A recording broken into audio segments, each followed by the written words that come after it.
Salut! Ryan Trahan and Haley are going to all 50 states in 50 days to raise money for St. Jude, and I am tagging along with the challenge, so to speak. But instead of going to all the 50 states, I am reading a book that takes place in each of the 50 states during the 50 days as Ryan and Haley go to each of the states. States. And today they went to Nebraska.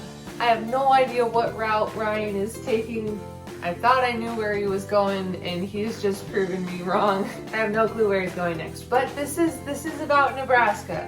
I have already read a book that takes place in Nebraska, so we had another free day today. This, I think, is the first nonfiction book that I have chosen for this challenge. It is Heaven is for Real by Ted Burpo with Lynn Vincent.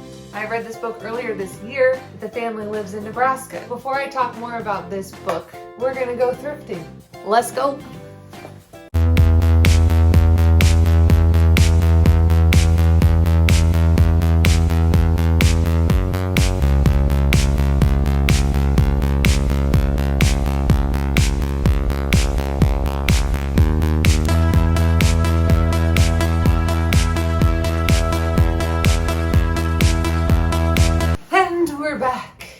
Show you all the books that I got while we were out. It was 50% off today, so we got amazing deals and a lot of books. Tomorrow I might do another montage of me reordering shelves, especially because while we were out at thrift stores, I got extra shelves that I can start stacking more. Like I could put a shelf here now and put more books there, and also put more shelves down here.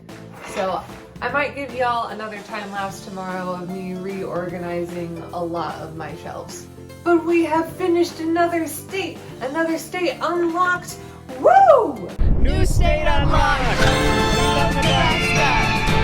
Now about the book, Heaven is for Real. I actually discovered this book because of reading Imagine Heaven.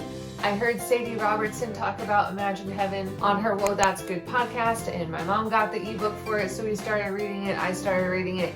I do have a physical copy of that over there. In Imagine Heaven, it talks about a lot of different people who have had near-death experiences. So basically, it's about people who have died and experienced heaven and then come back to life.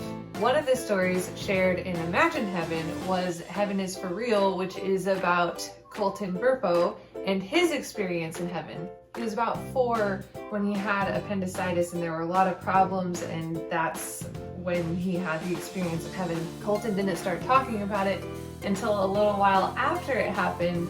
And I know some of you might be like, well, if he was 4 years old, didn't he just make it all up? Okay, there's a lot of things in here that Colton said that there's no way a 4-year-old could have known. There are a lot of really good examples in here, and also a really cool thing, I think towards the end, that talks about this painting of Jesus that a 6-year-old, I think, painted once. Colton looked at and he was like, that's what Jesus looks like. It's a whole thing. I really recommend reading the book. It was great. They did make a movie off of it, which I like the book a lot better. I don't always like the book more than movies. There are quite a few books that I like the movie better.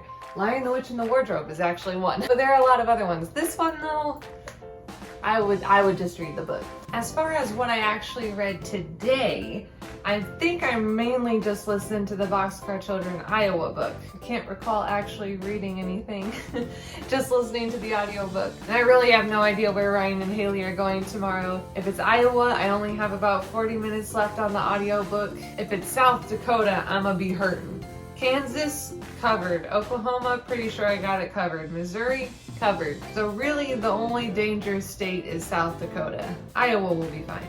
And I believe that is all for today's video. Let me know in the comments if you guys are watching Ryan's series and what you're currently reading. I would love to discuss book things in the comments with you guys. And I'll see you guys in tomorrow's video. Ciao!